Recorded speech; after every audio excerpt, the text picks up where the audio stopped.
দিশে এতিয়া উন্নয়নৰ জয়ঢোল তাৰ বিপৰীতে একাংশ লোক কেৱল প্ৰতিবাদকাৰী প্ৰতিবাদমুখৰ সকলোবোৰ আজি উপস্থিত হোৱা লোক চৰকাৰী কৰ্মচাৰী তেওঁলোক কিন্তু নিজৰ চৰকাৰখনৰ বিৰুদ্ধে তেওঁলোক আজি প্ৰতিবাদমুখৰ কিয় সেই বিষয়টোকে পুংখানুপুংখভাৱে তেওঁলোকৰ মুখৰ পৰা শুনিব বিচাৰিছো আৰু সঁচা অৰ্থত ইয়াৰ কিবা এটা সদুত্তৰ পোৱা নাযাবনে সেই বিষয়টোকে আপোনালোকৰ সন্মুখলৈ আনিবলৈ চেষ্টা কৰিছো শিক্ষক সমাজ আছে স্বাস্থ্যকৰ্মী আছে প্ৰতিটো চৰকাৰী বিভাগৰ আচলতে কৰ্মচাৰী একগোট হৈছে যে আমাৰ মঞ্চখনতে জানিবলৈ চেষ্টা কৰো আহক কিয় আচলতে নিজৰ চৰকাৰখনৰ বিৰুদ্ধে তেওঁলোক যাবলগীয়া হৈছে চৰকাৰে যেনেকৈ দৰমহা লয় চৰকাৰৰ কাম কাজে কৰে কিন্তু চৰকাৰখনৰ বিৰুদ্ধে তেওঁলোক আজি এই ৰূপ ল'বলৈ বাধ্য হৈছে কিয় সেই বিষয়টোকে জানিবলৈ চেষ্টা কৰো আহক মই আপোনাক দিছো মাইক্ৰফোনটো চাওক আমি সদৌ অসম অপাধিকৃত শিক্ষক কৰ্মচাৰী সংস্থা আচলতে আমাৰ এই সংস্থাটোৰ নামটোতে আমাৰ সমস্যাটো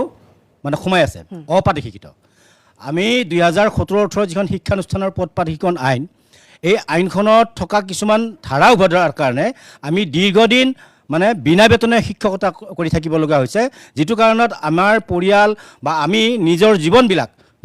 জীৱনৰ অধিকখিনি সময় আমি শিক্ষানুষ্ঠানত বিনা বেতনে পাঠদান কৰিলোঁ কিন্তু তাৰ ফলস্বৰূপে আমি গোটেই জীৱনটোত একো নাপালোঁ এতিয়া এনেকুৱা হৈছে যে আমাৰ জীৱনটোতো আমি একো নাপালোঁ আমাৰ পৰিয়ালৰ সতি সন্ততিও এতিয়া সিহঁতৰ ভৱিষ্যত অন্ধকাৰ 2025 চনৰ পাক মুহূৰ্তত জানুৱাৰী মাহত মাননীয় মুখ্যমন্ত্ৰী মহোদয়ে তেখেতে আজিকালি ছ'চিয়েল মিডিয়াত নিজে লাইভত আহে লাইভ যোগে তেখেতে আমাক জানিবলৈ দিলে যে এইবাৰ চৰকাৰখনে এই 17-18 যিখন শিক্ষানুষ্ঠানৰ পদ পাঠিকৰণ আইন এই আইনখনৰ যিবিলাক ধাৰা উপধাৰাই আমাক পাঠিকৰণৰ পৰা বঞ্চিত কৰি ৰাখিছে এই ধাৰা উপধাৰাবিলাক তাৰমানে তেখেতে সংশোধন কৰি আমাক যিখিনি আমি অৱশিষ্ট শিক্ষানুষ্ঠান আছোঁ বা অৱশিষ্ট পাঠিকৰণৰ পৰা বঞ্চিত শিক্ষক কৰ্মচাৰী আছোঁ এই আটাইখিনিক পাঠিকৰণ কৰিব আচলতে আমি বহুত সময় আজিৰ প্ৰতিবাদ নহয় দীৰ্ঘদিন পৰা আপোনালোকে বিভিন্ন সমস্যালৈ প্ৰতিবাদ কৰি আহিছে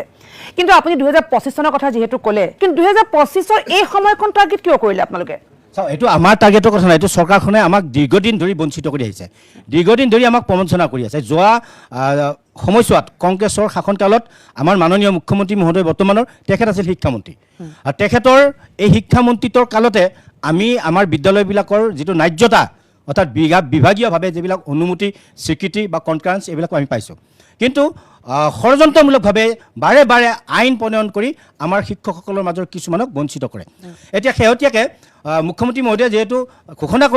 কৰি এই জানুৱাৰী মাহৰ পৰা একদম নৱেম্বৰ মাহৰ বিধানসভালৈকে মানে এই বিষয়টো টানি আনি এখন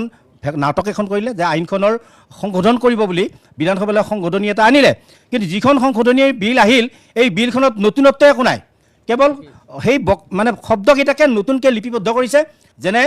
শিক্ষানুষ্ঠানখন পাঠিকৰণ হ'ব লাগিলে শিক্ষানুষ্ঠানৰ মাটিখিনি 1/6 আগত তেওঁলোকে পট্টা পাব লাগিব সেই কথাটোকে আকৌ লিপিবদ্ধ কৰিছে নতুনকৈ শিক্ষকজন পাঠিকৰণ হ'ব লাগিলে 31/12/2010 চনত তেখেতৰ নিযুক্তি হ'ব লাগিব সেই কথাটোকে আকৌ লিখিছে এলিমেণ্টাৰী ক্ষেত্ৰত 9-10 ডাইচ লাগিব সেইটোকে আকৌ নতুনকৈ লিখিছে 13 চনতো সেই একে কথা 21 চনত পাঠিকৰণ কৰিছে সেই 9-10 ডাইচকৰ কথা লিখিছে একো হাল সলনি কৰা নাই শিক্ষামন্ত্ৰীগৰাকীৰ লগত আপোনালোকৰ সম্পৰ্ক কেনেকুৱা শিক্ষামন্ত্ৰীজনৰ লগত আমি তেখেত যেতিয়াৰ পৰা শিক্ষামন্ত্ৰী হৈছে আমাৰ মাননীয় ডক্টৰ ৰণোজ পেগু মহোদয় আমি যিমান দিন আমি দীৰ্ঘদিন আন্দোলন কৰিছোঁ আমি সচলত 19 দিন পৰ্যন্ত অনশনৰ কাৰ্যসূচী লৈছোঁ তাৰপিছতো কিন্তু চৰকাৰখনে আমাক গুৰুত্ব দিয়া নাই কিন্তু আমি নিজেই আকৌ উপস্থিত যাই চৰকাৰৰ লগত আমি আলোচনা বিলোচনা কৰোঁ কাৰণ আমাৰ আন্দোলন ধৰ্ণা প্ৰতিবাদ এইবিলাক আমাৰ উদ্দেশ্য নহয় আমাৰ উদ্দেশ্য হ'ল ন্যায় প্ৰাপ্তি এই শিক্ষকসকলে দুৰ্ভগীয়া শিক্ষকসকলে ন্যায় পাব লাগে এওঁলোকে যে বিনা বেতনে শিক্ষকতা কৰিলে এটা স্বীকৃতি পাব লাগে সমান্তৰালভাৱে এওঁলোকৰ জীৱনৰ যিটো মানে সুৰক্ষা নিৰাপত্তা এইটো চৰকাৰখনে দিব লাগে এয়া আমাৰ লক্ষ্য উদ্দেশ্য আৰু সেইকাৰণে আমি নিলজ্জভাৱে আমিও নীলাজ হৈ তেওঁলোকতো নীলাজে চৰকাৰখনতো নীলাজে আমিও নীলাজ হৈ তেওঁলোকৰ ওচৰত আকৌ আমি উপযাচি আলোচনা কৰিবলৈ যাওঁ এনেকুৱা বহু আলোচনা হৈছে বহু আলোচনাত তেওঁলোকে আমাক প্ৰতিশ্ৰুতি দিছে এই শিক্ষকৰ নিযুক্তিৰ ক্ষেত্ৰত যিটো নিৰ্দিষ্ট তাৰিখ আছে এই তাৰিখটো তেখেতে 6 বছৰ শিক্ষকৰ অভিজ্ঞতা ধৰি এইবাৰ ইমানবোৰ পৰীক্ষা নিৰীক্ষা নিযুক্তি প্ৰক্ৰিয়া ইমানবোৰ হৈ আছে চৰকাৰখন দাবী কৰে যে এইখন চৰকাৰ দিনত কিমানখিনি নিবনুৱাই আচলতে চাকৰি পাইছে আপোনালোকে এপ্লাই কেতিয়াও নকৰিলে নেকি সেই ক্ষেত্ৰত যিমানখিনি নিযুক্তি ওলাইছিল বয়সৰ কথা চিন্তা কৰিলে যিটো সময়ৰ মানুহ সেইটো সময়ত আপোনালোকে জানে যে এটা সময়ত আমাৰ গণপৰিষদ চৰকাৰখনে মই নিজে 88ত মেট্ৰিক পাছ কৰা মানুহ সেইটো সময়ত চৰকাৰ আছিল আৰু সেই সময়ত আপোনালোকে জানে আমি অসমৰ ৰাইজেও জানো যে আমাৰ অসমখনক মোটামুটি কেন্দ্ৰীয় চৰকাৰৰ ওচৰত 15 বছৰ কাৰণে মানে কোনো চাকৰি দিব নোৱাৰা এটা বন্দোবস্ত সৃষ্টি কৰি থৈছে যিটো সময়ত আমি ইণ্টাৰভিউ দিলেও চাকৰি নাপাওঁ আৰু সেই সময়ত আমি যিটো সময়ত স্কুলবিলাক খুলিছোঁ এইবিলাক 6 চনৰ 1/1/2006 চনৰ আগত প্ৰতিষ্ঠা হোৱা শিক্ষানুষ্ঠান তেতিয়া এটা মানে পৰম্পৰাই আছিল বা এটা নিয়ম আছিল যে অসমত এতিয়াও যিমান স্কুল আছে সেইবিলাক হ'ল পাঠশিক্ষিত স্কুল। যিটো সময়ত আমি সেই শিক্ষকতাত সোমালোঁ, যেতিয়া ছাত্ৰ ছাত্ৰীবিলাকে আমাক ছাৰ বুলি মাতে, অভিভাৱকবিলাকে যেতিয়া আমাক ছাৰ বুলি মাতে, তাৰপিছত আমি বেলেগ কৰ্মত যোৱাৰ কথাটো আৰু চিন্তা কৰিব নোৱাৰা হ'লোঁ। আজিও আমি যদিও পেটত গামোচা বান্ধি শিক্ষকতা কৰি আছোঁ, অত্যন্ত দায়িত্ববোধেৰে আমি শিক্ষকতাৰ কামটো কৰি আছোঁ। আমি পঢ়োৱা ল'ৰা ছোৱালী হয়তো আজি ইয়াত আছে, আমি ভেঞ্চাৰ স্কুলত পঢ়া ল'ৰা ছোৱালী হয়তো আজি ইয়াতো আছে, কোনোবা হয়তো IAS SAS। এতিয়া চাব যে বৰ্তমানৰ যিজন আমাৰ নাৰায়ণ কোঁৱৰ ছাৰ হায়াৰ এডুকেশ্যনৰ ছেক্ৰেটাৰী, তেখেত নিজে এখন ভেঞ্চাৰ স্কুলত পঢ়ি আহি এতিয়া উচ্চপদস্থ এজন বিষয়া। গতিকে ভেঞ্চাৰ স্কুলৰ বিষয়টো অসমৰ শিক্ষা ব্যৱস্থাৰ পৰা এৰিয়াই পেলাব পৰা বিষয় নহয়। আমি কৈছোঁ যে 1/1/6 চনৰ পিছত কোনো শিক্ষানুষ্ঠান এতিয়া আৰু ৰাইজে পতা নাই। যদি কোনোবাই পাতিছে সেয়া প্ৰাইভেট হয়, ব্যক্তিগত হয়, ভেঞ্চাৰ স্কুল কোনো পতা নাই। চৰকাৰখনৰ এটা মাইলখুঁটি 1/1/2006 চনটো আমিও মানিছোঁ। এইটো 1/1/6 আগত প্ৰতিষ্ঠা হোৱা বৰ্তমান চলি থকা যিখিনি শিক্ষানুষ্ঠান, এই শিক্ষানুষ্ঠানখিনি পাৰিশ্ৰমিক কৰিব লাগে। এতিয়া বিভিন্ন ধৰণৰ ধাৰা উপধাৰা লগাই আমাক আমাৰ জীৱনবিলাক ধ্বংস কৰা, আমাক আমাৰ পৰিয়ালবিলাকৰ ভৱিষ্যত ধ্বংস কৰা মানৱতা নহয়, এয়া ন্যায্যতাৰ ভিত্তিত আমাক আচলতে ন্যায় দিব লাগে। অৱসৰপ্ৰাপ্ত যিসকল শিক্ষক তেওঁলোক কিদৰে চলিছে বা তেওঁলোকে কি সিদ্ধান্ত বাৰু কওকচোন আপুনি আগতে। 2013 চনত স্কুল প্ৰতিষ্ঠিত হ'ল। আমি প্ৰতিজন শিক্ষকে 1 বছৰ 6 মাহ 2 বছৰ এনেকৈ কাম কৰি আমি অৱসৰপ্ৰাপ্ত হ'লোঁ। অৱসৰপ্ৰাপ্ত হোৱাৰ পিছত আমাৰ পানীত হাঁহ নচৰা অৱস্থা হ'ল যে আমি না পেঞ্চন পাম, নে আমি তাৰ পৰা কিবা এটা পাম। চৰকাৰে আমাক যিটো NPS-ৰ 60%টো মানে আমি ড্ৰ কৰিলোঁ, বাকী 40% চৰকাৰৰ ঘৰত থাকিল। এই চৰকাৰৰ ঘৰত থকা পইচাখিনিৰ পৰা এটা সাধাৰণ পইচা এনুইটি পাওঁ। সাধাৰণ পইচা বুলি যিহেতু কৈছে, এই সংখ্যাটোকে মোক কওকচোন কিমান পায়? কোনোবাই যদি 40% যদি চৰকাৰৰ ওচৰত আছে, তাৰ পৰা আপুনি কিমান পইচা পায়? কোনোবাই 200 পায়, কোনোবাই 500 পায়, কোনোবাই 600 পায়, তাতকৈ বেছি নাপায়। 200 টকাৰ পৰিয়ালটো কেনেকৈ চলাইছে? এনেকৈ চলাব মানে এতিয়াতো হৈছে আমাৰ পানীত হাঁহ নচলোৱা অৱস্থা হৈছে, আৰু বেছি ভাগৰে আমাৰ চৌকাত মানে জুই নজ্বলে এতিয়া। গতিকে আমাৰ ল'ৰা ছোৱালীৰ কথা আমি চিন্তা কৰাটো পাহৰিয়ে গৈছোঁ। নিজে কেনেকৈ জীয়াই থাকিম, ঔষধ কিনাৰ কাৰণে আমাৰ এটা পইচা নাই। মোটামুটি ধৰক প্ৰত্যেক পৰিয়ালৰে মাহৰ বজাৰতো 10,000 টকাৰ তলত নহয়, একেবাৰে নাই কমেও, অতি কমেও। গতিকে আমি এতিয়া ৰিক্সা চলাব লগা হৈছে, আনৰ ঘৰত হাজিৰা কৰিব লগা হৈছে, পাৰিলে আমি চাহ দোকানত বাচনো ধুব লগা হৈছে। এনে এটা আমাৰ পৰিস্থিতি আহি গৈছে। এই পৰিস্থিতি নিজৰ পেটটো জীয়াই ৰখাৰ কাৰণে কিবাটো কৰিবই লাগিব। কিন্তু আমাৰ ভৱিষ্যতটো আমি এতিয়া আমি দেখিছোঁ, প্ৰতিবাৰে আমি শিক্ষামন্ত্ৰীৰ লগত আলোচনা কৰি আছোঁ। এই সম্পৰ্কে কোনো ধৰণৰ পেঞ্চন সম্পৰ্কে তেখেতসকলে কোনো ধৰণৰ কথাই আমাক এতিয়ালৈকে প্ৰতিশ্ৰুতি দিয়া নাই। বহুতবাৰ যিহেতু আপোনালোক আন্দোলনমুখী হ'লেই, আৰু আন্দোলনমুখী কোনো লোকৰ সৈতে চৰকাৰী যন্ত্ৰটোৱে বা চৰকাৰী পক্ষই কথা বা আলোচনা কৰাৰ কথা ভবা নাই বুলিয়ে কৈছে। এতিয়া বৰ্তমান আমাৰ আপুনি কিমান দিন কাম কৰিলে? কিমান দিনৰ 6 বছৰ কাম কৰিছোঁ। 6 বছৰ, হয়। গতিকে আমাৰ এই 10 বছৰ তলৰ যিখিনি মানুহ এতিয়া প্ৰায় আমি 10,000 মানুহ আছে, LP আৰু ME আৰু হাইস্কুল লগ লাগি। ইয়াৰে 4,000 মানুহ আমাৰ হাইস্কুলৰ। আমাৰ এইখিনিৰ অৱস্থা তেনেই মানে অৱস্থা বেয়া হৈ গৈছে। আপোনালোকৰ সৈতে মুখ্যমন্ত্ৰীয়ে পোনপটীয়াকৈ বহু আলোচনা কৰিছিল। আমি যিসমূহ শিক্ষক সমাজৰ সৈতে মুখ্যমন্ত্ৰী কেতিয়াবা বাৰ্তালাপ হোৱা বাতৰি সম্প্ৰচাৰ কৰিছোঁ, একেলগে কথা সম্প্ৰচাৰ কৰিছোঁ। তেতিয়া সমস্যাবিলাক আপোনালোকে তেওঁলোকক হয়তো শুনাবলৈ চেষ্টা কৰিছিল। তেতিয়াও বহু আঁচনি ঘোষণা হৈছিল, সেই আঁচনিসমূহ কিমান ফলপ্ৰসূ হ'ল বা নহ'ল, কিয়? আমাৰ সময়ত যিবিলাক আঁচনি দিছিল বা সেইবিলাক আমাৰ পক্ষত নহয়। আমাৰ এটাই সমস্যা হ'ল কি যে আপোনালোকে মানি লোৱা নাই মুঠতে যিসমূহ আলোচনা হৈছে। হয়, যিটো পাছ ছাৰ্ভিচ কাউণ্টিং কৰিব লাগে, আমাৰ ডেট অফ জইনিংটো হ'ল 2005 চনৰ আগত। তেখেতসকলে 10 ইয়াৰ্ছটো আমাৰ ক্ৰাইটেৰিয়াটো ধৰি আছে যে 2005 চনৰ আগত যিহেতুকে জইনিং, গতিকে আমি তাৰ আগত 25 বছৰ 30 বছৰ কাম কৰি আহিছোঁ। গতিকে আমাক পাছ ছাৰ্ভিচ কাউণ্টিং কৰি আমাক পেঞ্চন দিব লাগে। মই আপোনাৰ ওচৰলৈ আহিছোঁ, কওকচোন আপুনি বিশ্ববিদ্যালয়ৰ পক্ষ সকলোতে কেৱল প্ৰতিবাদ, আপোনালোকে শিক্ষাৰ দৰে এটা গুৰুত্বপূৰ্ণ বিভাগ চম্ভালি আছে, তাৰপিছতো নিজৰ শিক্ষাৰ্থীক কি বুজাব যদি নিজে প্ৰতিবাদ কৰিবলগীয়া প্ৰাপ্তিৰ বাবে? নিশ্চয়। আমি আচলতে আমাৰ মুখ্য সমস্যা এতিয়া হৈ আছে NPS-টো। আমি পেঞ্চন মাত্ৰ কেইহাজাৰমান টকা নহয়, পেঞ্চন বৃদ্ধ অৱস্থাৰ এখন চাদৰ, বৃদ্ধ অৱস্থাত যদি সেই চাদৰখন পুৰণি পেঞ্চন নীতি হয়, OPS হয়, তেতিয়াহ'লে সেই বৃদ্ধ অৱস্থাত অৱসৰৰ পিছত সেই ব্যক্তিজনক তেতিয়া নাতিপুতি হওক, ছোৱালীয়ে হওক, ল'ৰা হওক, সতি সন্তানে তেওঁক বোজা বুলি নলয়, তেওঁৰ আত্মসন্মান বুজিত বৰ্তি থাকে। কিন্তু NPS-ত এনেকুৱা হৈছে, আমাৰ সহকৰ্মী কিছুমান NPS-ৰ ৰিটায়াৰমেণ্ট হৈছে। আমাৰ পূৰ্বৰ বক্তাই ক'লে 200 টকা পাবলৈ হৈছে, আমি দেখিছোঁ 2,000 3,000 এনেকুৱা পাইছে। এজন 15 পোৱা ব্যক্তি ক'লে, আপোনালোকে জানে গুৱাহাটীত আজিকালি ভাল ডক্টৰ এজনক দেখালে 15 টকা ভিজিট লয়। ডক্টৰজনক দেখাৰ পিছত ভিজিটটো দিয়াৰ পিছত তেওঁ ঔষধ কেনেকৈ কিনিব, মেডিচিন কেনেকৈ কিনিব, এনেকুৱা চিন্তাৰ কাৰণ। আৰু ইতিমধ্যে আপোনালোকে গম পাইছে বহুতে আত্মসন্মানেৰে মানে পথা ল'বলৈ বাধ্য হৈছে। যদি আমি বিশ্ববিদ্যালয়ক প্ৰতিনিধিত্ব কৰোঁ, সদৌ বিশ্ববিদ্যালয়ৰ কৰ্মচাৰী মহাংগ আছে আৰু আমি গুৱাহাটী বিশ্ববিদ্যালয়ৰ কৰ্মচাৰী, তাত আমি মানৱ সম্পদ গঢ়াৰ লগত জড়িত। মানৱ সম্পদ গঢ়াৰ লগত জড়িত হৈ আমাৰ শ্ৰমদান দি আমাৰ শিক্ষকে তেওঁলোকৰ বহুমূলীয়া সময় বহুমূলীয়া পৰামৰ্শৰে যি শিক্ষাৰ্থীক গঢ় দিয়ে তাৰপিছত অৱহেলাৰ কাৰণে যদি চিন্তা ল'ব লগা হয় তেতিয়া কেনেকৈ মানুহ শান্তিৰে তেওঁলোকে নিজৰ শিক্ষাদান কৰিব বা কৰ্মচাৰীয়ে নিজৰ শ্ৰমদান কৰিব এইটো একেবাৰে দুখৰ বিষয় আচলতে NPS এটা বৰভি NPS বৰভি এইটো আচলতে চৰকাৰে মানি লৈছে কিয়নো NPS যে বেয়া সেইকাৰণে EPS আনিলে 2013 পৰা সকলো ঠাইত নিয়োগ বন্ধই হৈ আছে চৰকাৰে নিয়োগ দিয়া দেখাই আছে কিন্তু আমাৰ দৃষ্টিত নিয়োগ আমি দেখা নাই বিশ্ববিদ্যালয়তো আমি দেখাই নাই এতিয়া এনেকুৱা হৈছে ফিক্সৰ এজন কৰ্মচাৰী তেওঁ ফিক্সত কৰি আছে অৱসৰ আজি ল'লে ধৰি লওক আমি দেখিছোঁ যোৱা মাহতো দেখিছোঁ ৰিটায়াৰমেণ্ট হ'ল মানে তাৰ একেবাৰে একো নাপায়ে সেইদিনৰ পৰা কাট অফ হৈ গ'ল আৰু আমি কেতিয়াবা কিছুমানক লগ পাওঁ আমাক কয় আমি যিহেতু মানে সন্থাৰ লগত জড়িত আছোঁ তেতিয়া কিছুমানে কয় আমাক তোমালোকে জানা না যে মোৰ ৰিটায়াৰ হ'বলৈ এবছৰ আছে মোৰ লগত মোক ৰিটায়াৰ হৈ গ'ল মই কৈছোঁ তেওঁ কণ্টেক্সুৱেল আছিল নেকি তেওঁ ফিক্সড আছিল নেকি মানে বেদনাদায়ক আমি মানে চকুলোৰে মানে আমি নিৰাশা দেখোঁ নিজে যিসকল লোকে আচলতে অৱসৰ ল'লে বা অৱসৰ ল'বলৈ গৈ আছে তেওঁলোকৰ এটা আশংকাত ভুগিছে তেওঁলোকে কৰ্মস্থলীতে সেই পৰিৱেশটো নাই নিজে কাম কৰি যাব পৰাকৈ তাৰপিছত অৱসৰৰ কথা আহিল নিজৰ পৰিয়ালটোৰ কথা আহিল সমাজখন আছে মই আপোনাৰ ওচৰলৈ পোনে পোনে আহিছোঁ কওকচোন আপোনাৰ ক'বলগীয়াখিনি কওকচোন প্ৰথমে মই DY 365লৈ মোৰ আন্তৰিক অভিনন্দন জ্ঞাপন কৰিছোঁ আচলতে 2013 চনত প্ৰাদেশিক শিক্ষকসকলক চৰকাৰে যিটো অৱস্থা কৰিছে শেষ মুহূৰ্তত আৰম্ভণিৰ পৰাই শেষ মুহূৰ্তলৈ সঁচাই দুখ লগা কথা কাৰণ ভাৰতবৰ্ষ স্বাধীন হোৱাৰ পিছৰ পৰাই যেনেধৰণে স্কুল মানে প্ৰতিষ্ঠা হৈছিল প্ৰাদেশিকৰণ হৈছিল আমিও ঠিক তেনেকুৱা আওতাৰে একোজন শিক্ষক কৰ্মচাৰী প্ৰথমেতো চৰকাৰী স্কুল পতা নাছিল ৰাইজে স্কুল পাতিছিল আৰু চৰকাৰে তাক স্বীকৃতি দিছিল মানে পাৰ্মিশ্যন দিছিল ৰিকগনাইজ কৰিছিল আমিও তেনেকুৱা পৰ্যায়ৰে শিক্ষক আমাৰো বিদ্যালয়বিলাক তেনেকুৱা পৰ্যায়ৰ আপোনাৰ সময়ত এটা ভাল ফলাফলৰ কথা কওকচোন আপোনাৰ সময়ত আপুনি কাম কৰি থকা সময়ত আপোনাৰ বিদ্যালয়খনে এটা ভাল ফলাফল কঢ়িয়াই অনা এজন ভাল ষ্টুডেণ্টৰ নাম কওকচোন যিয়ে মোৰ বিদ্যালয়ৰ এতিয়ালৈকে কোনো এটা বছৰতে মানে ফাৰ্ষ্ট ডিভিজন 11ৰ ডাউনত অহা নাই মেট্ৰিকত তাৰ উপৰি মোৰ ছাত্ৰ মানে মেডিচিন ডক্টৰ হৈ আছে এতিয়াও মোৰ ছাত্ৰ এতিয়া B.Ed কলেজৰ শিক্ষক হৈ আছে গতিকে তেনেকুৱা স্থলত সেইদিনাখন B.Ed কলেজখনত গৈছিলোঁ এই ল'ৰাজনে আহি পেলাই সেৱা এটা কৰিছে মই বোলো হাৰে জীৱনত প্ৰাপ্য সেয়াই প্ৰাপ্য কিন্তু মোৰ গান নম হিয়ৰি উঠিছিল সেৱা কৰাওঁতে মানে সেৱা কৰাওঁতে তাৰপিছত মই সুধিলোঁ কোন তুমি কৈছে ছাৰ মই অমুক হৰেশ্বৰ বড়ো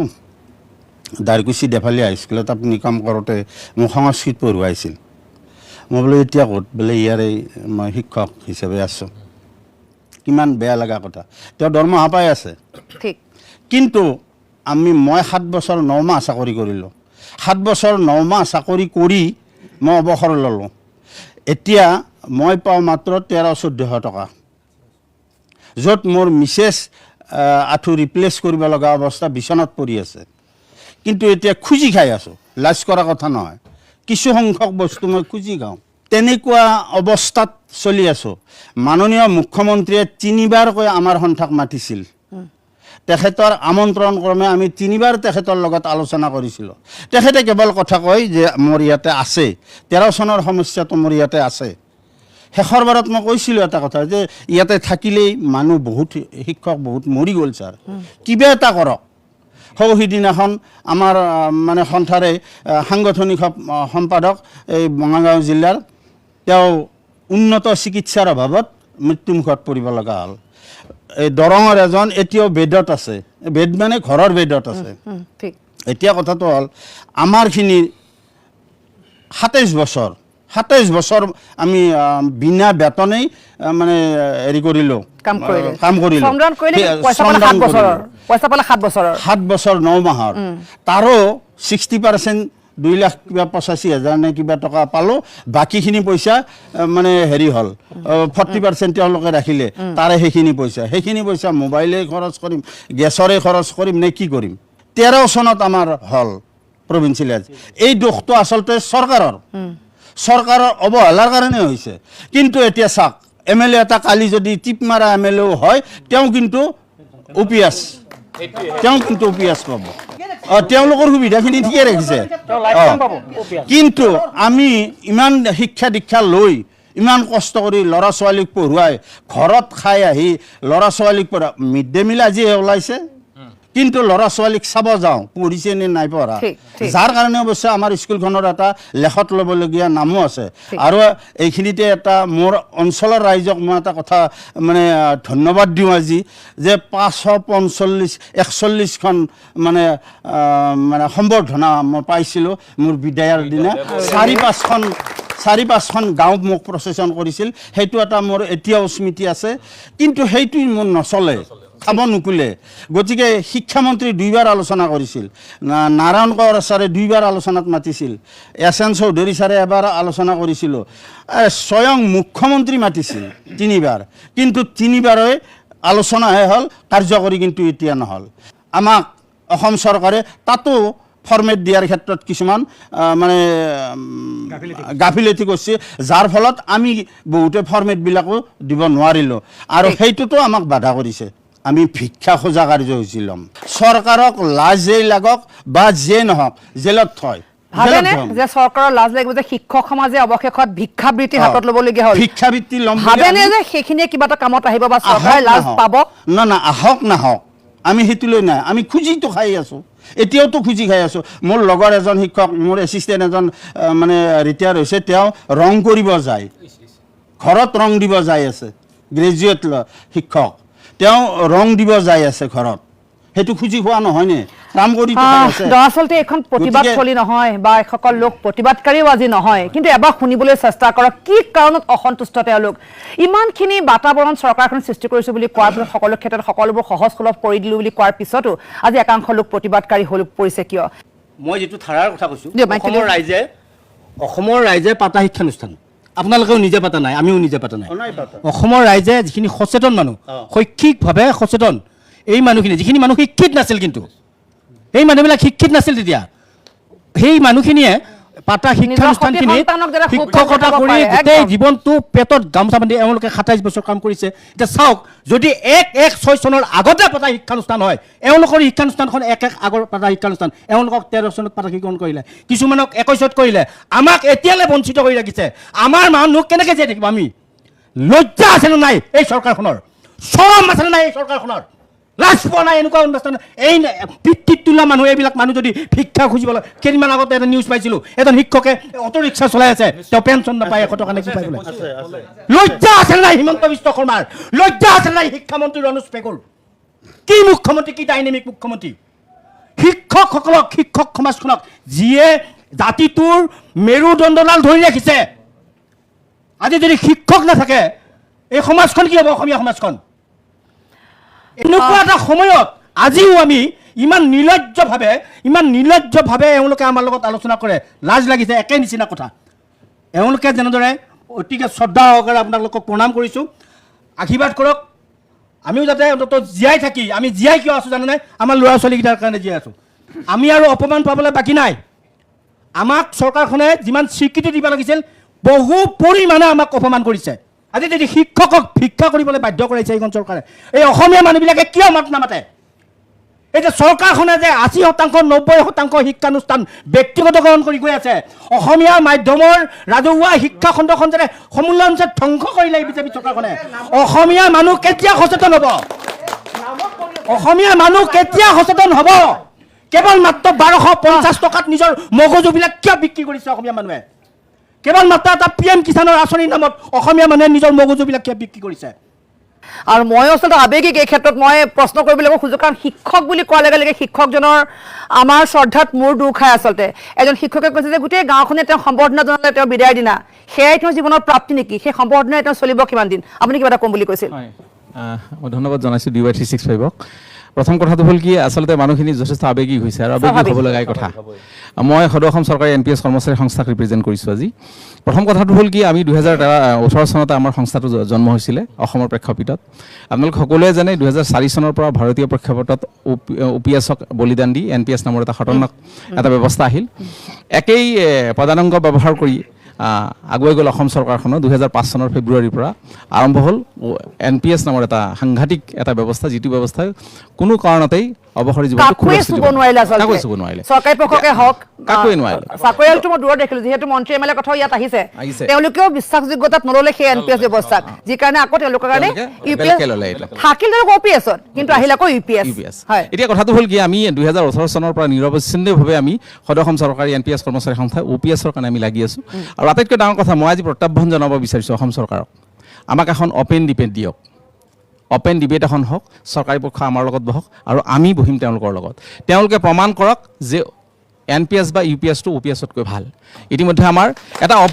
অপেন ডিবেট হ'ব লাগে মই আজি এই মঞ্চৰ পৰা আপোনালোকে সুবিধা দিছে এটা অপেন ডিবেট হওক 2026 চনৰ ইলেকশ্যনৰ আগত আৰু কিমান বেয়া হ'ব পাৰে এনপিএছ বা ইউপিএছ আৰু OPS কি ধৰণে তেওঁলোকে OPS-ক বেয়া বুলি আচলতে কোনো আলোচনা নোহোৱাকৈ জাপি দিয়া হৈছে নেকি ইউপিএছটো আপোনালোকৰ একেবাৰে সঁচা কথা চাওক প্ৰথম কথাটো হ'ল কি গোটেই আমি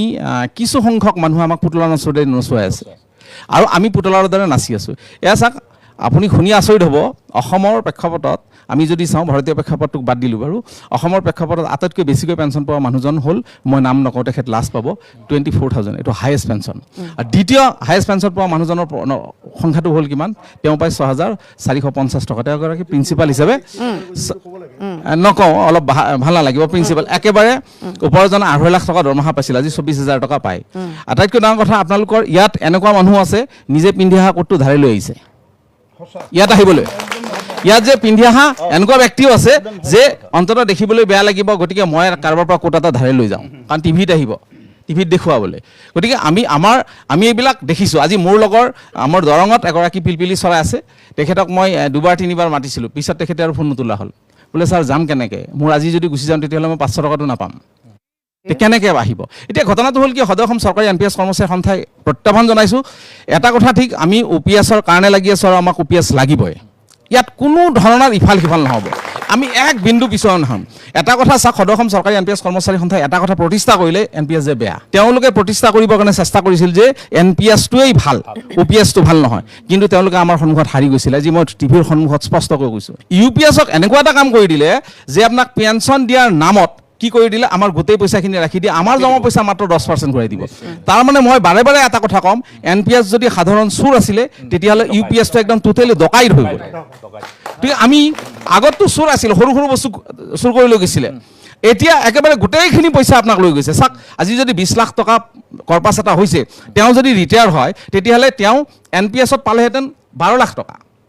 এতিয়া কিমান পাব জানে তেওঁৰ যদি 10 লাখ 20 লাখত 8 লাখ মান টকা তেওঁৰ জমা হ'ব যেহেতু 14% গভৰ্ণমেণ্টে দিয়ে আৰু 10% আমাৰ পৰা যায় গতিকে 80,000 বা 85,000 টকাহে ঘূৰাই পাব এই মানুহজন কেনেকৈ চলিব তেওঁতো জমা পইচাখিনিও ঘূৰাই নিদিয়ে আৰু তেওঁৰ মৃত্যু হ'ল তেওঁৰ মৃত্যুৰ পিছত বাৰু ইউপিএছে কৈছে যে তেওঁৰ ঘনীয়েকক ফেমিলি পেঞ্চন দিব ঘনীয়েক মৃত্যু হ'ল তাৰ পিছৰ পইচাখিনি ক'লৈ যাব তাৰ কিন্তু কোনো ধৰণৰ নিশ্চিত নাই মই নিজে মাষ্টাৰ ডিগ্ৰী ডিজাৰ্টেশ্যন পেপাৰত মই 30খন ভেঞ্চাৰ স্কুল 10 বছৰৰ মই এটা সমীক্ষা চলাইছিলোঁ দৰঙত আপোনাৰ কম্পাৰেটিভলি প্ৰভিঞ্চিয়েল স্কুলতকৈ আপোনাৰ ভেঞ্চাৰ স্কুলৰ ৰিজাল্ট বহুত ভাল দেখাইছে ভেঞ্চাৰ স্কুলৰ যিখিনি ভেঞ্চাৰ আছিল 2013 চনত যিখিনি প্ৰভিঞ্চিয়েলাইজ হ'ল তাৰ আগৰ স্কুলখিনিৰ মই এটা সমীক্ষা লৈছিলোঁ 13 চনত প্ৰভিঞ্চিয়েলাইজ হোৱা স্কুলবিলাকৰ শিক্ষকে পঢ়োৱা ষ্টুডেণ্ট মিনিষ্টাৰ পৰ্যন্ত হৈছে আমাৰতো কমিশ্যনাৰ ছাৰ হয়ে এই কথাটো ক'লোৱে আমি কমিশ্যনাৰ ছাৰ হয়ে মিনিষ্টাৰ পৰ্যন্ত হৈছে আজি চাইণ্টিষ্ট পৰ্যন্ত হৈছে আজি বিদেশত যে নাম কামাইছে সেইখিনি বাদ দি দিয়কচোন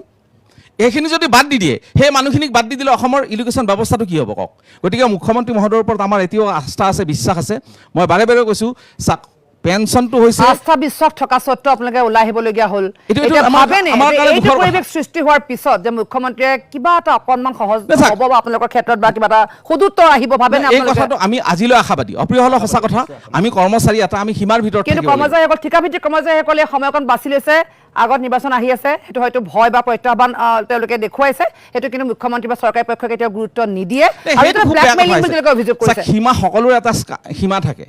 সীমা পাৰ হৈ গ'লে সকলোৰে বিপদ হ'ব মোৰো বিপদ হ'ব আপোনাৰো বিপদ হ'ব তেওঁৰো বিপদ হ'ব আৰু এইকেইটা পইচা দিহে অসমখন চলি আছে নেকি এই পেঞ্চন কেইটা দিলে অসমৰ দুৰৱস্থা হ'ব নেকি একেবাৰে মিছা কথা কাৰোবাৰ পাকচক্ৰত কোনোবা অক্টোপাছৰ পাকচক্ৰত পৰিছে যাৰ কাৰণে তেওঁলোকে ওলাই আহিব পৰা নাই গতিকে মই মুখ্যমন্ত্ৰী মহোদয়ক আমি এনপিএছ এছ'চিয়েশ্যনৰ তৰফৰ পৰা বিনম্ৰ অনুৰোধ জনাইছোঁ আপোনাৰ সক্ষমতা আছে আৰু আজি গোটেই ইণ্ডিয়াক লিড কৰিব পৰা কেপাচিটি আপোনাৰ আছে সেইটো ভাল কামত খটুৱাওক মানুহে আপোনাক আশীৰ্বাদ দিব আমি আজিও আপোনাৰ ওপৰত আশাবাদী গতিকে আমি আশা কৰিম এই ইউপিএছটো আমি NPS UPS সব বাদ দি আমাক হয়। OPS লাগিব OPS লাগিব OPS লাগিব এটা কথা শুনিছোঁ প্ৰত্যেক দেশতে প্ৰত্যেক ৰাজ্যতে হিউমেন ৰিচোৰ্চ ডেভেলপমেণ্ট এটা হেৰি থাকে উইং এটা থাকে মানৱ সম্পদ উন্নয়ন দপ্তৰ এটা থাকে গতিকে মানৱ সম্পদ উন্নয়ন দপ্তৰ এইবিলাক কথা চাইছিলে নাই এই যে আমাৰ সেইকাৰণে আচলতে শিক্ষাসকল আপোনালোকক আচলতে এই মঞ্চখন দিছোঁ গতিকে সেইকাৰণে মই তেওঁলোকে শুনক জানক বুজিবলৈ চেষ্টা কৰক আৰু সঁচাকৈ বহুজনৰ অভিযোগ যিটো আচলতে NPS OPS আকৌ UPS সেই বিষয়টোলৈকে আহিছোঁ যদি সঁচাকৈ UPS ভাল হয় তেন্তে ৰজা মন্ত্ৰী APSৰ পৰা কিয় আঁতৰি OPSত তেওঁলোক কিয় আছে উপদেশতকৈ আৰ্হি ভাল বুলিয়ে লওকচোন সকলো সমান হওক সমকামৰ সম অধিকাৰত নাই কাৰণেতো আজি এই অৱস্থা কাম তেওঁলোকে একেই কৰি গৈছে কিন্তু মূৰকত তেওঁলোকৰ হাতত যে একোৱে নাই খালী হাতখন লৈ তেওঁলোকে আজি কেৱল মাত্ৰ কেইটামান প্ৰশ্ন লৈ আহিছে অকণমান শুনিবলৈ চেষ্টা কৰক অকণমান বুজিবলৈ চেষ্টা কৰক অকণমান সময় তেওঁলোকৰ কাৰণে উলিয়াওক বুলি আমাৰ এই জনমঞ্চ আৰু কথা আছে বহুতো কিন্তু এইখিনিতে এটি বিৰতিৰ সময় DY 365ত এয়া জনমঞ্চ মুক্ত কণ্ঠেৰে কথা কোৱাৰ এখন বিশেষ মঞ্চ যিখন মঞ্চত আজি প্ৰতিবাদকাৰী নহয় ৰাজ্যৰ প্ৰতিটো প্ৰান্তৰ একোগৰাকী চৰকাৰী কৰ্মচাৰী আজি ৰাজ্যত আমি দেখিছোঁ দেখুৱাইছোঁ যে নিযুক্তি মেলা পতা হৈছে য'ত একাংশ লোকে আচলতে দৰিদ্ৰ পৰিয়ালৰ লোকে চাকৰিটো পাই উৎসাহেৰে ঘৰলৈ উভতি গৈছে পৰিয়ালটো সকলোবোৰ আচলতে সেই দিনটোৰ পৰা তেওঁলোকে নিজৰ সকলোবোৰ সমস্যা সমাধান বুলি ভাবি লৈছে কিন্তু সেই তাহানিতে চৰকাৰী চাকৰিলৈ একাংশ লোক আজি প্ৰতিবাদমুখৰ হৈ এইদৰে ওলাই আহিছে প্ৰতিবাদ কৰিবলৈ ভালদৰে চাওক প্ৰতিটো বিভাগৰ একোজন ব্যক্তি আজি ইয়াত আছে আৰু বিশেষকৈ ৰাজ্য প্ৰতিটো কোণৰ পৰাই তেওঁলোক আহিছে প্ৰতিবাদ কৰিবলৈ নহয় অন্ততঃ অকণমান তেওঁ কথাখিনি ভালদৰে শুনকচোন কিয় আজি আচলতে এই অৱস্থা হ'ল মহিলা একাংশ আছে মই পোনে পোনে আহিছোঁ আপোনাৰ ওচৰলৈ মৰম লগা এগৰাকী মহিলা আপোনাৰ ডিপাৰ্টমেণ্টটো মোৰ ডক্টৰ মৌচুমী ভূঞা হয় মই ৰঙিয়া মহাবিদ্যালয়ৰ এছিষ্টেণ্ট প্ৰফেচাৰ হয় ফিজিক্স ডিপাৰ্টমেণ্টৰ কিয় আজি এই পৰিৱেশ পৰিস্থিতিত মই আচলতে NPS সংস্থাৰো প্ৰতিনিধিত্ব কৰি আছোঁ এজ এ ভাইচ প্ৰেচিডেণ্ট হয় আচলতে মই এই ক্ষেত্ৰত এইখিনিয়ে ক'বলৈ বিচাৰোঁ প্ৰথমতে আমাৰ যিটো NPS বা UPSৰ যিখিনি কথা চলি আছে বহুদিন আগতে আমাৰ ছাৰসকলৰ দৰে আগতে আমাৰ জইন কৰা শিক্ষক শিক্ষয়িত্ৰী আমাৰ কলেজতো আছিলে তেওঁলোকে আপ টু 1,40,000 1,30,000লৈকে দৰমহা পাই আজিৰ দিনত মোৰ লগৰ বাইদেউগৰাকী ফিজিক্স ডিপাৰ্টমেণ্টৰ তেখেতে যোৱা ফেব্ৰুৱাৰী মাহতে ৰিটায়াৰ কৰিলে কিন্তু আজিলৈকে তেওঁৰ হাতত একো পইচা পোৱা নাই মানে তেওঁ তাৰমানে 13ত চাকৰিটো হ'ল গতিকে তেওঁ NPSৰ যি অংক তাতে সোমাই পৰিলে সেই অংক বহুত জটিল আমি বুজি পাইছোঁ আপোনালোকেও জানে সেই জটিল চক্ৰত তেওঁৰ গোটেইখিনি মানে কাম হৈ উঠি কিবা এটাতো দিব সেইটো বস্তু মই ইয়াৰ পূৰ্বে এইটো প্ৰশ্ন কৰিছিলোঁ আচলতে মুখ্যমন্ত্ৰীয়ে কৈছিলে চৰকাৰী এজন চাকৰিয়ালে ৰিটায়াৰমেণ্টৰ দিনাখনি সেই বিশেষ ফাইলটো পাব যিটো ফাইলত অৱসৰৰ পাছৰ যিখিনি ধনৰাশি পাব লাগে সেই ডিটেইলছ যিখিনি আপোনাৰ যিখিনি আগৰ গ্ৰেচুইটি বা সেনেকুৱা ধৰণৰ পইচাখিনি থাকিব সেইখিনি পাবই লাগিব কাৰণ তেওঁৰ 95ত জইনিং আছিলে চাকৰিটো হ'ল 2013ত গতিকে তেওঁৰ ৰেগুলাৰ যিটো 13ৰ পৰাহে কাউণ্ট কৰিলে সেই সময়ত তেওঁ মাত্ৰ 12 বছৰ তেওঁ চাকৰি কৰিব নাপালে আগৰ লগভগ 12 বছৰ সেইখিনি তেওঁ এনেই গ'ল কলেজ বুলি ক'লে আমি বহুখিনি ষ্টেপ মানে পাৰ হৈ পেলাই আমি এখন মহাবিদ্যালয়ৰ আমি এজন প্ৰবক্তা হিচাপে আজিকালি চিলেক্ট কৰে হয় নেট স্লেটৰ পৰা ধৰি PhD পৰা ধৰি এটা দীঘলীয়া ৰাস্তা মানে ইমান দীঘলীয়া ৰাস্তা এই ৰাস্তাটো অতিক্ৰম কৰি পৰীক্ষা দি ইণ্টাৰভিউ দি চাকৰি পোৱাৰ পিছত এখন আণ্ডাৰটেকিং লয় আমাৰ চৰকাৰৰ ঘৰৰ পৰা এখন আণ্ডাৰটেকিং লয় গতিকে আণ্ডাৰটেকিংখনৰ মতে মানে যে আমি NPSত যাবই লাগিব কি ভাল কি বেয়া নতুনকৈ জইন কৰা শিক্ষক এজনে বা কেণ্ডিডেটে আচলতে বুজিও নাপায় ইমানখিনি কথা তেতিয়া আমাক চাকৰিটো লাগে আমাক চাকৰিটো লাগে আমি জইন কৰোঁ আৰু কিবাকৈ গতিকে তেনেকুৱা ধৰণৰ কিছুমান কথা হয় মই আপোনাক শুনি আছোঁ দেই হয় কওকচোন মোৰ কথাটো এনেকুৱা যে মই যিদিনাখন চাকৰিত জইন কৰিছিলোঁ সেইদিনা মানে মোৰ পৰিয়ালটো মই বিৰাট আনন্দিত এতিয়া যাই যে মোৰ 2 মাহ আছে ফেব্ৰুৱাৰী 28 তাৰিখে মই ৰিটায়াৰমেণ্ট ল'ম 17 বছৰ 5 মাহ চাকৰি কৰিলোঁ আৰু মই ভেটেনাৰী ডিপাৰ্টমেণ্টত কাম কৰোঁ ফিল্ডতে কাম কৰোঁ ৰাতিপুৱা 6টা 7টাৰ পৰা টাইম টেবুল নাই আৰু মোটামুটি ৰাতি 9টা 10টালৈকে নামো এটা আছে নিজৰ শৰ্মা বুলিও যিয়ে নহওক এই পাৰিশ্ৰমিক কৰি কৰি এতিয়া ৰিটায়াৰমেণ্ট ল'ম চবফালেই ভাল কিন্তু এটাই ভাল যে NPS যে মই সোমালোঁ আজি 17 বছৰ 5 মাহ চাকৰি কৰিলোঁ ফেব্ৰুৱাৰী মাহত মই ৰিটায়াৰমেণ্ট ল'ম তাৰপিছত মোৰ অৱস্থাটো কেনেকুৱা হ'ব কি হ'ব মই এতিয়া অনুভৱ কৰি আছোঁ কামিং চুন বৰ্তমানত বাৰু আপুনি কৈ আছে এগৰাকী কলেজ শিক্ষয়িত্ৰীৰ যিখিনি আপোনাৰ ষ্টুডেণ্ট যথেষ্টখিনি যিখিনি ছিনিয়ৰ ষ্টুডেণ্টক আপুনি পায় তেওঁলোকৰ আগত নিজক সজাই পৰাই ৰাখিবলগীয়া বহু ক্ষেত্ৰত আচলতে নিজক ঢাকি ৰাখিবলগীয়া হয় বহুখিনি কথা আমি ষ্টেটাছ মেইনটেইন কৰি চলিব লাগে একদম একদম একদম কাৰণ মানে শিক্ষকৰ হায়াৰ এডুকেশ্যনৰ এক্সট্ৰিম পইণ্টত আছোঁ গতিকে নিজকে তেনেকৈ অকণমান চলি থাকিলে তেনেকুৱাকৈ এটা পৰিচয় থাকে সদায় গতিকে সেইখিনি বস্তু মোৰ লগৰ বাইদেউগৰাকী মানে মোৰ ফিজিক্সৰে গতিকে সেইখিনি ক্ষেত্ৰত মানে মই যথেষ্ট মানে দুখ অনুভৱ কৰোঁ মই আপোনাৰ ওচৰলৈকে আহিছোঁ যে টেটৰ শিক্ষক শিক্ষয়িত্ৰীসকলক আপোনাৰ প্ৰথম বেটছৰ বোধ হয় আমি 2012 চনতে আমি টেট পাছ কৰি আমি বিদ্যালয়সমূহত কওকচোন চাকৰি লোৱাৰ পৰা আজি দিনটোলৈকে কওকচোন আপুনি আপোনাৰ অভিজ্ঞতাখিনি প্ৰথমতে কওকচোন হয় ধন্যবাদ মই ক'ব বিচাৰিছোঁ যে 2012 চনত যেতিয়া প্ৰথম টেট নিযুক্তি হৈছিলে খুব স্বচ্ছ আৰু নিকা পদ্ধতিৰে আমাক নিযুক্তি দিয়া হৈছিলে আৰু সৰু সজাইত আমি প্ৰায় 50,000 শিক্ষক শিক্ষয়িত্ৰী আমি নতুন চাম আহিছিলোঁ আমি খুব উৎসাহিত আছিলোঁ দেখিলোঁ পৰ্যায়ক্ৰমে 2016 চনত তেনেকৈ নতুনকৈ এডভাৰটাইজমেণ্ট দিয়ে ডিপাৰ্টমেণ্ট অফ এডুকেশ্যনৰ পৰা তেনেকৈ নতুন নতুন নিযুক্তিবোৰ কৰি গৈ থাকিলে আৰু আমি এতিয়া ৰৈ থাকিলোঁ যে আমিও এদিন হয়তো আমাক নিয়মীয়াকৰণ কৰিব তেনেকৈ ৰওঁতে ৰওঁতে আজি আমাৰ প্ৰায় 13টা বছৰ উকলি গ'ল, কিন্তু আমি এতিয়াও ঠিকাভিত্তিক হৈয়ে ৰ'লোঁ। মাজতে আমাৰ বৰ্তমান মুখ্যমন্ত্ৰী মহোদয়ে আমাক এটা ধুনীয়া আমাক নামকৰণ কৰিলে প্ৰায় নিয়মীয়া। হয়, প্ৰায় নিয়মীয়া হৈ থাকিলোঁ। আৰু 2020 চনত হয় প্ৰায় নিয়মীয়া মানে হয় প্ৰায় নিয়মীয়া মানে নিয়মীয়াও নহয়, আমি ঠিকাভিত্তিকো নহয়, আমি মাজতে মানে ওলমি আছোঁ। নিয়মীয়া হয় আৰু প্ৰায় নিয়মীয়া সুবিধাবিলাক কি হ'ল পিছে? এইটো মানে আমাৰ ক'ভিডৰ টাইমত নিয়মীয়া হাৰত আমি ধৰক আমাৰ যিবোৰ ইনক্ৰিমেণ্ট হয় বা যিবোৰ আমি CCL পাওঁ মহিলাসকলে বা আমি মেডিকেল বা মেটাৰনিটি লিভ পাওঁ, এইবোৰ আমি পাই আছোঁ। কিন্তু মানে আমাৰ কি হয়, CCL টো যেতিয়া আমি এপ্লাই কৰিব যাওঁ তেতিয়া মানে আমাৰ এটা বিৰাট দীঘলীয়া প্ৰচেছ হয়। কিন্তু নিয়মীয়াসকলে কেনেকুৱা হয় যে আপোনালোকে যেতিয়া এপ্লাই কৰিব CCL এপ্লাই কৰিব, তেতিয়া তেওঁলোকে মানে লগে লগে তেওঁলোকৰ দৰমহাটো হৈ থাকে, কিন্তু আমাৰ দৰমহাটো ৰৈ যায়। যিখিনি সময়ত মহিলা এগৰাকীক যথেষ্ট টকাৰ প্ৰয়োজন হয়, বাচ্ছা এটা জন্ম হ'ব, তাক কেনেকৈ আমি ডাঙৰ দীঘল কৰিম, আমাৰ হাতত হয়, আমাৰ এতিয়া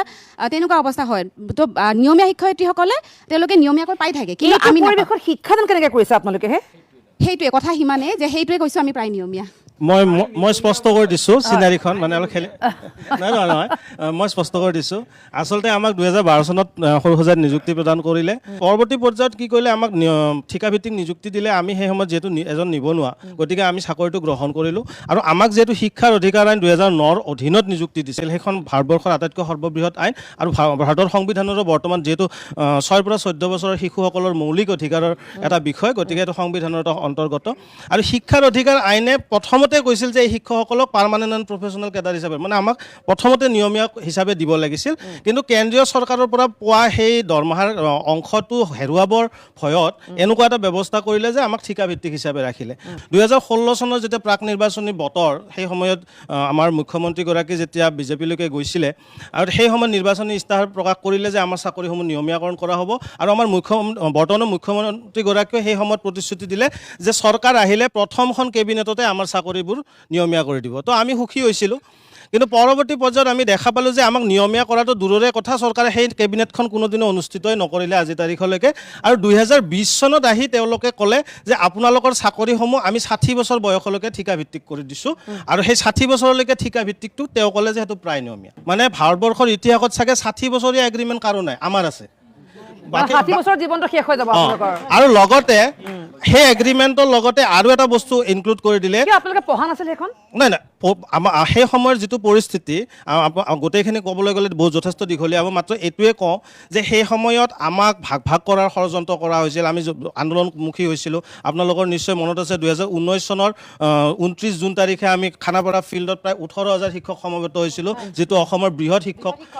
আন্দোলন আছিল। গতিকে আমি গণতান্ত্ৰিকভাৱে বৃহৎ আৰু শৃংখলাবদ্ধ আন্দোলন কৰিছোঁ। আৰু আমাৰ আন্দোলনৰ পৰৱৰ্তী পৰ্যায়ত কিছু আমাৰ কামবোৰ আগবঢ়া যেন আমি পাওঁ, আমাক আলোচনালৈ মাতে। সেই আন্দোলনৰ পিছত অসমৰ 7গৰাকীকৈ সাংসদে গৈ কেন্দ্ৰীয় শিক্ষামন্ত্ৰীক গৈ স্মাৰকপত্ৰ দিছিল আমাৰ হৈ। গতিকে আমি ভাবিছিলোঁ যে আমাৰ কামসমূহ হ'ব, কিন্তু 2020ত আমাক আকৌ 60 বছৰৰ এগ্ৰিমেণ্টখন কৰালে। আৰু আমাৰ যিটো বেতন, সেই বেতনটো আকৌ পাই থকা বেতন কমাই নিয়মীয়াকৰণ কৰা। আজি ধৰক আমি যথেষ্ট তেওঁলোকৰ মৰ্মবেদনা বা আমি তেওঁলোকৰ সমভাগী যে আমাৰ ভেঞ্চাৰ শিক্ষকসকল বা আমাৰ গুৰুসকল বহি আছে, তেওঁলোকে বিচাৰিছে যে আজি বেতন পাই থকা নাই, তেওঁলোকৰ চাকৰিটো যেতিয়া নিয়মীয়া হ'ব তেওঁলোকে বেতন এটা লাভ কৰিব। আমাৰ ক্ষেত্ৰত কেনেকুৱা হৈছে, আমাৰ চাকৰিটো নিয়মীয়া হ'লে আমি পাই থকা বেতন হেৰুৱাব লাগিব। গতিকে তেনেকুৱা এটা পৰিস্থিতিত আমাক এটা অপশ্যন দিলে।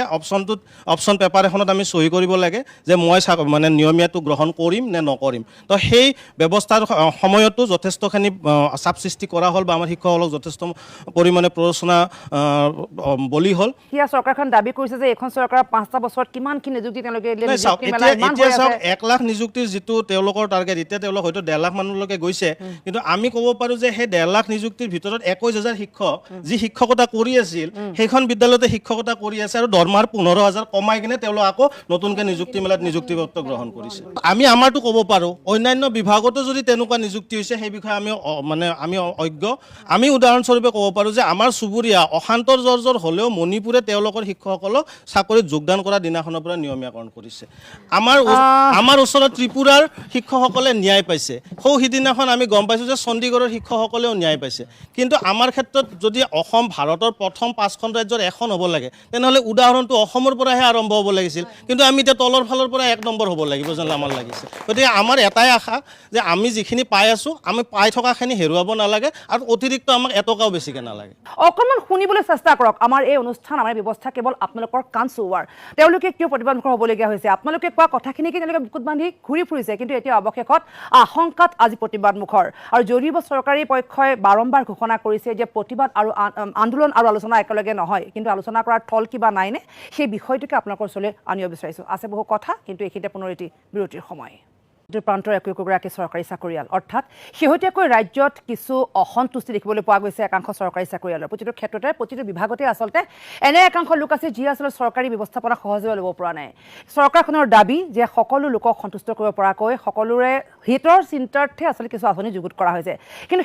সেইসমূহ আঁচনি সকলো লোকক চোৱাগৈ নাই শিক্ষক সমাজ চিকিৎসক সমাজ সকলোবোৰে আচলতে আজি একগোট হৈছে ভালদৰে যদি মঞ্চখন চাই প্ৰতিটো প্ৰান্তৰ প্ৰতিটো বিভাগৰে সকলোবোৰ আজি একগোট হৈছে এইখন মঞ্চ কিন্তু প্ৰতিবাদৰ মঞ্চ নহয় অকণমান তেওঁলোকক শুনাৰ চেষ্টা কৰিছোঁ আচলতে কিনো হৈ আছে কিয় তেওঁলোক সন্তুষ্ট নহয় এই ব্যৱস্থাপনাক লৈ মই আকৌ আপোনাৰ ওচৰলৈকে আহিছোঁ এগৰাকী শিক্ষয়িত্ৰী নহয় জানো কওকচোন আপুনি ক'ত চাকৰি কৰি আছে মই বৰ্তমান দক্ষিণ গণেশনগৰ প্ৰাথমিক বিদ্যালয়ত কৰি আছোঁ হয় গুৱাহাটীৰে কিন্তু 12 বছৰ মই মৰিগাঁৱত আছিলোঁ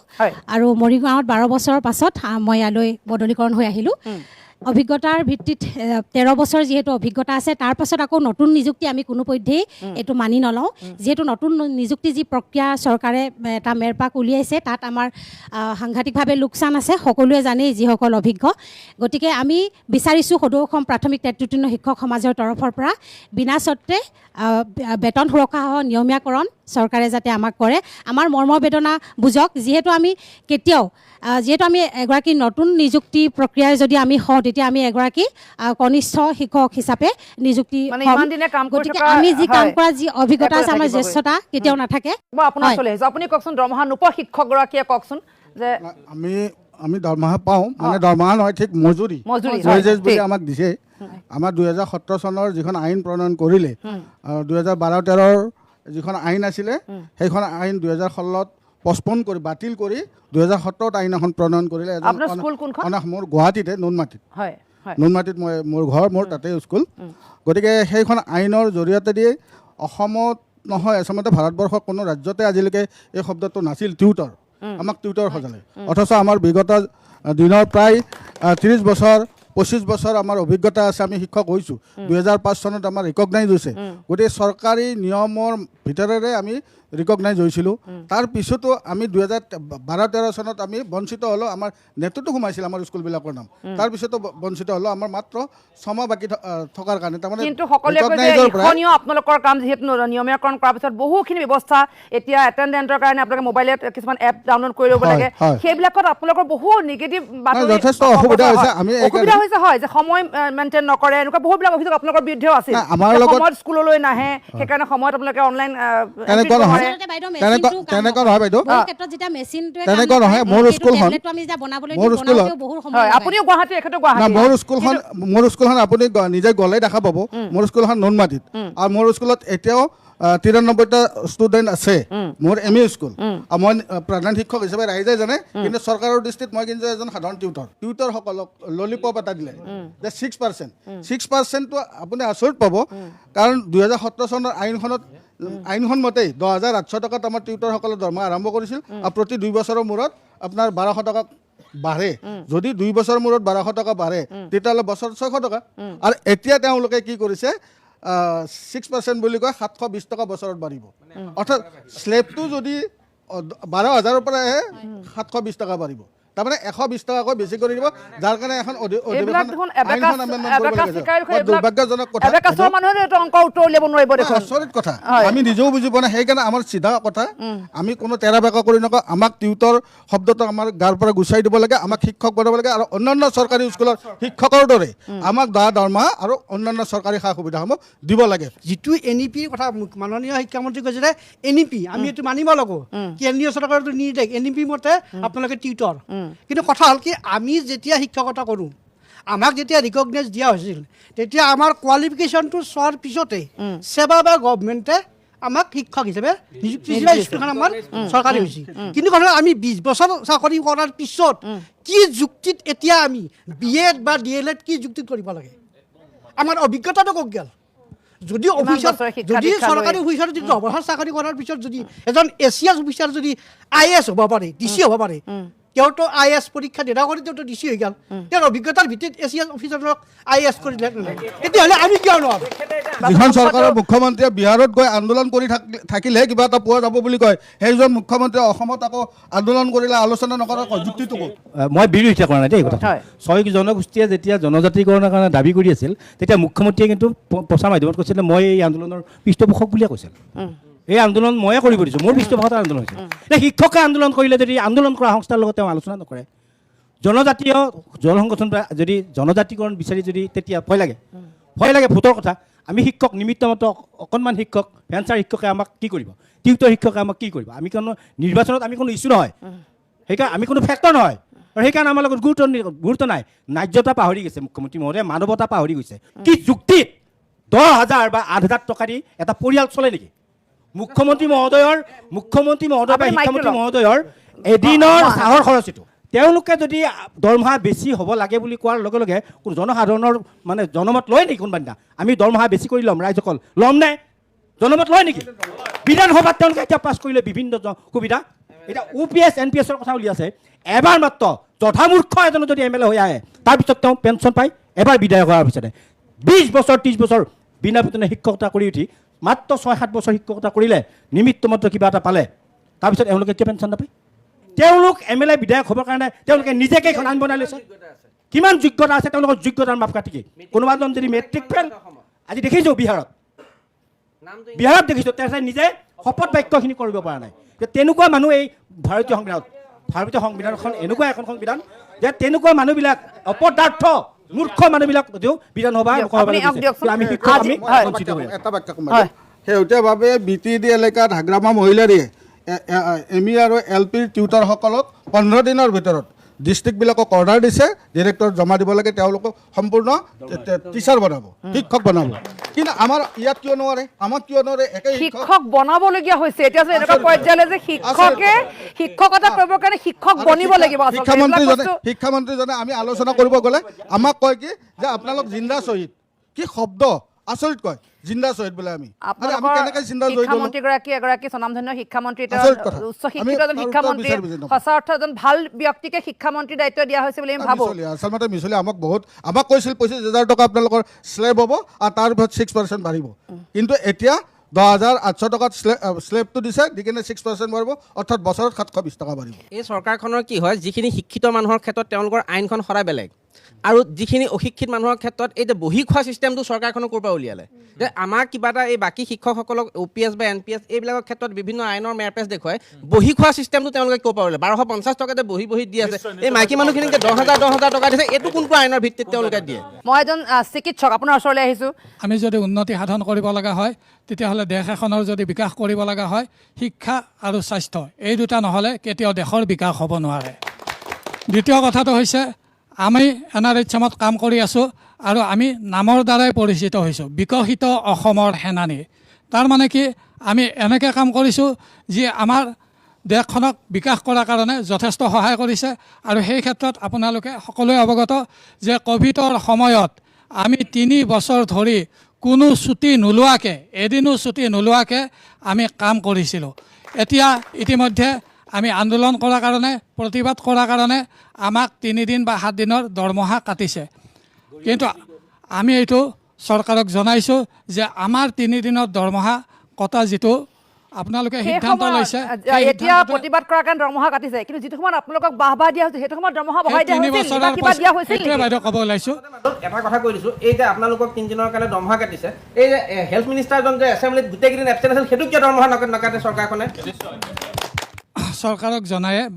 বাৰম্বাৰ অনুৰোধ কৰি আহিছিলোঁ আৰু তেওঁলোকে যিখিনি প্ৰতিশ্ৰুতি দিছিলে সেই প্ৰতিশ্ৰুতিখিনি আমি পালন কৰিব কৈছিলোঁ কিন্তু নকৰাত যেতিয়া আমাক নামাতিলে নিমন্ত্ৰণ নিদিলে তেতিয়া আমি আন্দোলন কৰিবলৈ বাধ্য হৈছিলোঁ মাননীয় মুখ্যমন্ত্ৰী মহোদয়ে প্ৰকাশো কৰিছে যে কেতিয়াবা NRHMৰ কৰ্মচাৰীসকলে ৰেগুলাৰ কৰ্মচাৰীতকৈ বহু গুণে বেছি কাম কৰে বাইটো দিছে গতিকে আমি যদি বেছি কামে কৰোঁ যদি আমি সঁচাই দেশৰ কাৰণে কাম কৰি আছোঁ যদি সমকামে কাম কৰি আছোঁ তেতিয়াহ'লে আমাৰ দাবীও একদম সৰু আছিল যে সমকামৰ সমমৰ্যাদা প্ৰদান কৰক আপুনি কওকচোন আপোনাৰ ওচৰলৈ মই বহুতবাৰ আহিছোঁ হয় হয় আমাৰ কথাটোতো কৈছোঁৱে ইতিমধ্যে আমাৰ তিনিজন শিক্ষকে কৈছে গোটেইখিনি কথা যে আমাৰ ক্ষেত্ৰতো আচলতে চৰকাৰখনে যিখিনি কৰি আছে আজি যিখিনি দেখিলোঁ যিটো আমি পিকচাৰ পালোঁ এই আলোচনাৰ পৰা যে চৰকাৰখনে যিবোৰ সিদ্ধান্ত লৈ আছে যিবোৰ পৰিৱৰ্তনৰ কথা কৈছিলে সেই পৰিৱৰ্তনৰ নামত বঞ্চনাহে কৰি আছে সেইটো একদম সত্য কথা সেইটো হৈছে চবতে প্ৰতিটো স্তৰতে কিন্তু তেওঁ বঞ্চনাহে কৰি আছে মানে ক'ৰ পৰা কাঢ়ি ল'ব পাৰোঁ কেনেকৈ কাঢ়ি ল'ব পাৰোঁ এই কথাটো আমাৰ ক্ষেত্ৰতে কৈছোঁ যে আমাক 2016 চনত যিটো ভাল লগা শব্দ হৈ থাকি গ'ল মানে হয়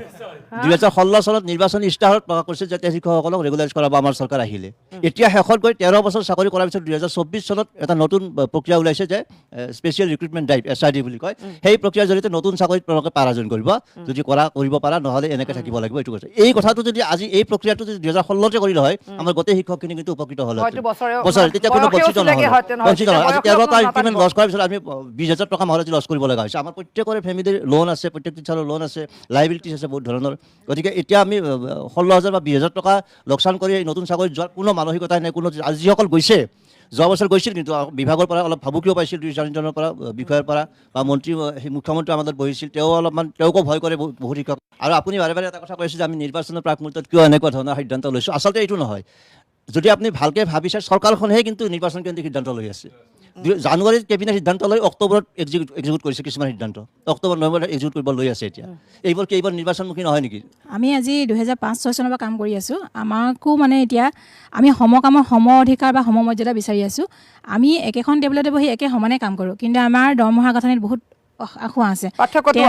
এজন ৰেগুলাৰ এমপ্লয়ী যিখিনি পায় আমি সেইখিনি নাপাওঁ মই এটা সাধাৰণ উদাহৰণ দিওঁ আমি যেতিয়া CCL-ৰ কাৰণে এপ্লাই কৰোঁ আমি সেইটো পাবলৈ 10 বছৰ চাকৰি কৰিব লাগে তাৰ পিছতহে আমি CCL এপ্লাই কৰিব পাৰোঁ তাতো এটা হৈছে যে আমি যদি CCL এপ্লাই কৰোঁ আমাক মাত্ৰ 6 মাহৰ কাৰণেহে দিছে কিন্তু ৰেগুলাৰ এমপ্লয়ী এজনে 2 বছৰ পায় আপুনি চিন্তা কৰক আমি যদি 10 বছৰ চাকৰি কৰি CCL ল'বলৈ হয় আমি CCL ল'ম কাৰণে যিটো চাইল্ড কেয়াৰ লিভ কয় আমাৰ বাচ্চাটো ডাঙৰেই হৈ যায় তেতিয়ালৈকে যিহেতু আমি সকলোৱে মেডিকেলত কাম কৰোঁ আমাৰ ল'ৰা ছোৱালীবোৰ ঘৰত থৈয়ে আহোঁ ভাবকচোন আমাক কিমান ধৰণৰ এটা মানে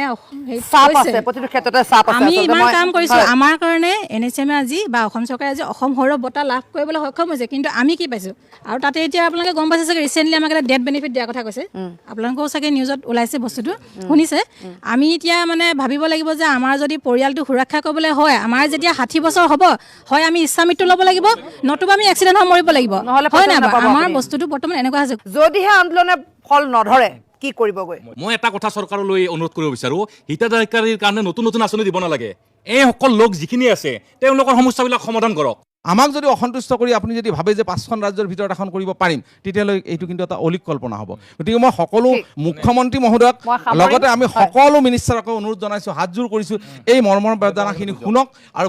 বুজি হৃদয়ংগম কৰক আঁচনিৰ পিছত ঘূৰি থাকিলে অসমখন এটা সময়ত শেষ হৈ যাব এটা সময়ত চৰকাৰ চলাবলৈ একো নহ'ব কোম্পানী এটা হৈ যাব টোটেল গতিকে যদি হিতাধিকাৰীয়ে হৈ থাকে এটা সময়ত মানুহবিলাক কি হ'ব এতিয়া চাওক মদৰ দোকান বহুত বেছি হোৱাৰ কাৰণে লাং খাই পৰি থাকে অকণমান তেওঁক মই শেষ 1 মিনিট মই আপোনাক দিছোঁ মাইকটো আজি আমাক এই NPS নামৰ যিটো সাংঘাতিক এটা চলি আছে এইটো বন্ধ কৰি আমাক OPS দিব লাগে এইটোৱে আমাৰ দাবী সৰ্বশেষ আমাৰ কথা এইটোৱে যে আমাৰ চৰকাৰীসকলৰ যিটো মৰ্মবেদনা এতিয়া চলি আছে এই মৰ্মবেদনাবিলাক আপোনাসকলে বুজক আমি গোটেই কৰ্মচাৰী আচলতে চৰকাৰে এটা ব্যৱস্থা কৰিছে সকলোৰে সমস্যাবিলাক বেলেগ বেলেগ কৰি থৈছে কৰ্মচাৰীসকলকো যেন একত্ৰিত হ'ব দিয়া নাই এই এটা মানে চৰকাৰে এটা মানে সিদিনাখনকো কৈছোঁ মই পলিচি এটা খটুৱাইছে নেকি সকলো দেখিছোঁ সকলোৰে মৰ্মৰ বেলেগ বেলেগ আমি লাগি আছোঁ আমাৰ পেঞ্চনৰ কাৰণে আমাক NPS বাদ দি UPS বাদ দি OPS লাগে কিন্তু কিছুমানে আকৌ দৰমহা হেপনে সেইটো ব্যৱস্থাও কৰি আছে চৰকাৰে গতিকে চৰকাৰক অনুৰোধ জনাই যে আমি চৰকাৰ চলাই আছোঁ আপোনালোকৰ কামবিলাক আমি কৰি আছোঁ আপোনালোকৰ যিমান পলিচি আছে যিমান স্কিম আছে সকলো আমি আপোনাৰ ৰাইজৰ মাজলৈ লৈ গৈছোঁ গতিকে আমাৰ প্ৰথমতে বেদনাটা আপোনালোকে বুজক আমাক NPS নালাগে UPS নালাগে আমাক OPS দিয়ক আমাক OPS দিয়ে আমাক চৰকাৰীসকলক আমাক সন্তুষ্ট ৰখক উই ৱান্ট OPS আচলতে এখন প্ৰতিবাদথলী নহয় পুনৰবাৰ কৈছোঁ প্ৰতিবাদথলী নহয় অকণমান তেওঁলোকক শুনিবলৈ চেষ্টা কৰিছোঁ আচলতে প্ৰত্যেকগৰাকী ব্যক্তিৰ সেই একেটাই অভিযোগ তেওঁলোকৰ দাবী সেই একেটাই যে এতিয়া কাম কৰাৰ সেই বাতাবৰণ নাই কাম কৰা বাতাবৰণ নাই বাবে সকলোবোৰ কৰ্মস্থলীৰ পৰা ওলাই আহি এইদৰে প্ৰতিবাদ কৰিবলৈ বাধ্য হৈছে অনুৰোধ তেওঁলোকৰ সেই এটাই অন্ততঃ কাম কৰা বাতাবৰণটো পূৰ্বৰ দৰে সৃষ্টি কৰক য'ত তেওঁলোকে শান্তিমতে কাম কৰিব পাৰে প্ৰতিটো বিভাগৰ পৰা প্ৰত্যেকজন ব্যক্তি আহিছে প্ৰত্যেকৰে অভিযোগবিলাক বেলেগ বেলেগ তেওঁলোকৰ খং ক্ষোভ আছে সেই সূত্ৰে আচলতে চৰকাৰী যন্ত্ৰটোৰ বিৰুদ্ধে তেওঁলোকে কৰিবলগীয়া হৈছে মই পুনৰবাৰ কৈছোঁ একেটা কথাই যে আমাৰ এয়া উদ্দেশ্য প্ৰতিবাদস্থলী কৰাৰ নহয় উদ্দেশ্য অকণমান তেওঁলোকক সময় দিয়াৰ কিয়নো আচলতে অসন্তুষ্ট তেওঁলোক সেই বিষয়টোহে পোনপটীয়াকৈ আপোনালোকৰ কাষলৈ লৈ অহাৰ আজিলৈ বিদায় লোৱাৰ সময় হ'ল চাই থাকিব DY 365 ধন্যবাদ